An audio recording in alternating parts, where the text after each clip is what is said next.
Bro, stop scrolling right now, because what is happening inside Anthony Joshua's training camp is genuinely one of the most unexpected things in boxing this year, and the mainstream isn't giving it the attention it deserves.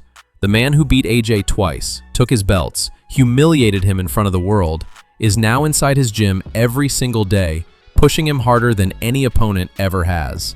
And Joshua flew to Ukraine, sat in Usyk's house, ate his food, visited his church, and absorbed everything the greatest heavyweight on the planet had to offer. But here's the thing that nobody is talking about. Usyk didn't just offer support. He made a prediction about AJ's future that should have the entire division on notice.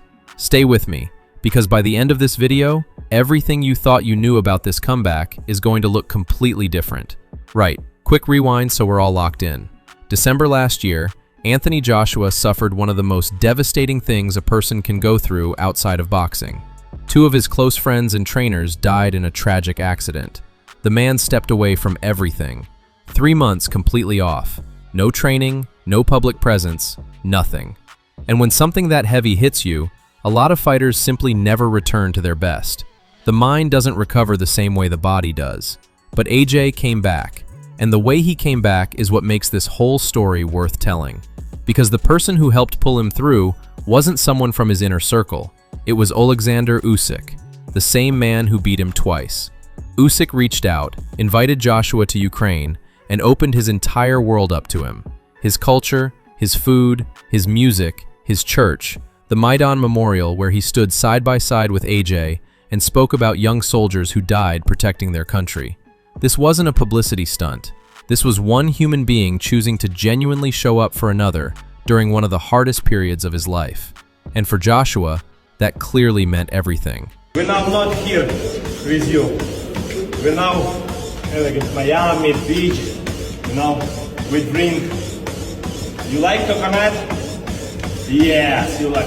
We drink cold coconut with ice and music. Reggae. Yeah.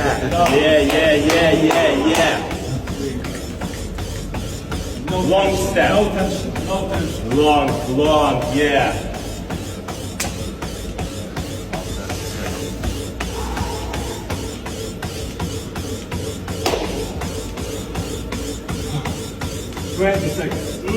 Good coconut. Yeah. Delicious. Long step, long step. Yes. So now we're inside the Valencia training camp, and bro, the footage tells the whole story. Usyk on the side of the bag calling out instructions, Joshua on the running machine getting pushed, and staff are saying they can already hear AJ grunting away before most of the team have even arrived. No cameras needed, no audience required, just the grind. What makes this dynamic so fascinating, though, is how AJ is actually processing it. He is not trying to become Usyk. He said it himself. He can see the clues behind everything Usyk achieved across cruiserweight, heavyweight, and the amateur ranks, but he cannot turn southpaw and wouldn't want to. He's taking what he's learned and making it Anthony Joshua's. No cap. That's a level of self-awareness most fighters in his position simply don't have. The easy move after losing twice to the same man is to either copy him out of desperation or reject everything out of pride. AJ chose neither, and Eddie Hearn flew out to Valencia to see it with his own eyes. Came back saying this is the most driven and focused he has ever seen Joshua. Not before a world title fight. Right now, preparing for what most people are calling a tune-up. Shit. Come on.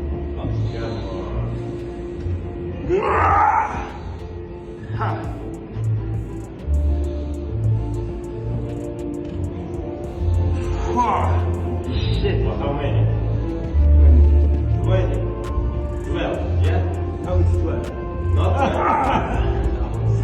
Handbag, coach. How many that ready? 15. 5 more. Handbag. Come on. Wait. 2 more. Yeah. Oh man, too deep. Oh, what's that? Yeah. Oh. And that tune-up has a name, Kristian Prenga, and his manager Keith Sullivan walked into that press conference and came out swinging immediately, called it a massive miscalculation by Eddie Hearn, said it's a lose-lose situation for Anthony Joshua, claimed sparring partners have been ringing him up shocked by how heavy-handed Prenga is. Bro stood at the podium and basically told Matchroom they made a serious mistake. Here's where it gets crazy though. AJ's response was ice cold. No shouting, no theater, no back and forth, just dead calm. He said they keep digging their grave deeper and left it there. And honestly, that kind of quiet confidence is more unsettling than anything Sullivan was putting out. Ade Oladipo made a point worth acknowledging though. Knockout power is knockout power. A 260-pound man landing clean on your chin will wobble anyone regardless of their record or reputation. AJ cannot afford to approach this with anything less than full focus. Heavyweight boxing does not do safe. It never has. Now stay with me, because this is where the whole story shifts into something bigger. Usyk wasn't just playing the role of supportive training partner when he spoke to the media. He made a prediction. A flat one. No hesitation, no qualification. He said he does not think Anthony Joshua can become undisputed heavyweight champion. He said he knows it. His exact words were, AJ undisputed champion 2027. And then he pointed back to his own journey. All the people who told him he was too small for heavyweight, too light, not powerful enough, and said, look at what happened.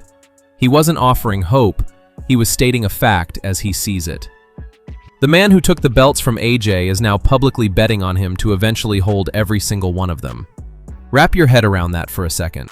I don't think Team Usyk at this point are trying to restructure him and break him down and they're trying to add to the qualities that he has. Back onto Anthony Joshua, there was a fear for myself back when he was with Derek James that they were turning, as Tony Bellew phrased it, a dog into a cat, where he was wanting to become a polished boxer instead of a knockout artist.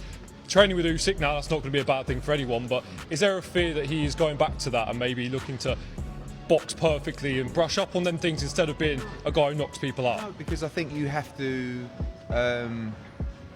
perform to your mindset, if you like. And AJ is a student of the game. He's always looking to improve. He's still a devastating puncher, but he doesn't make as many mistakes as he used to.